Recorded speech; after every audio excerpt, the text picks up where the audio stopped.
Hello bachcho, let's read the question. Why are spokes fitted in the cycle wheel? So bachcho, here our key concept is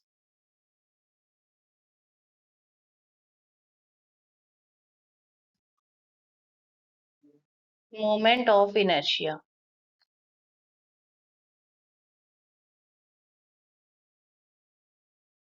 Given by the formula mr square. So अगर हम बात करें यहाँ पर किस तरह से spokes fit किए जाते हैं, तो ये है आपका सेंट्रल एक्सेल एंड ये हो गया hub, and this is the rim.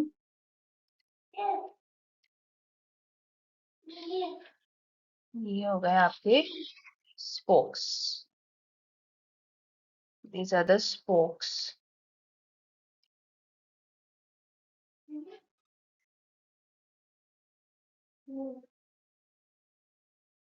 So now spokes जब हम व्हील को अटैच करते हैं spokes के थ्रू हब से, so at that time there is a transfer of load between hub and rim. And when rim is connected to, जब हम ये rim को connect कर दिया है हमने spokes के through with the hub, जो आपका central axle point है, तो होगा क्या, जो आपका whole mass है of the wheel, whole mass of wheel will get distributed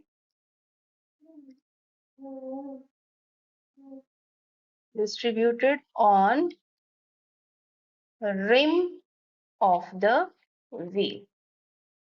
मतलब आपका जो भी पूरे व्हील का मास है, it will get distributed over this rim.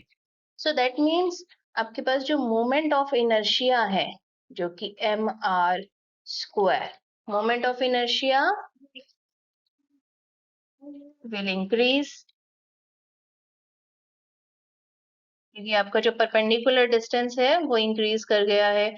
जो होल मास था व्हील का, वो बाकी जगह पर डिस्ट्रीब्यूट ना होकर आपका जो रिम है उस पर डिस्ट्रीब्यूट हो गया है. So moment of inertia increases, and आपके पास जो टॉर्क होता है, that is moment of inertia into angular acceleration. तो फॉर कांस्टेंट टॉर्क आपका moment of inertia is inversely proportional to angular acceleration. So होगा क्या, अगर आपका मोमेंट ऑफ इनर्शिया इंक्रीज होगा, सो अल्फा या एंगुलर एक्सेलरेशन कह सकते हैं, angular acceleration decreases, and as a result जो आपका मोशन है, motion would be smooth and friction would be, because friction जो है वो कम हो जाएगा.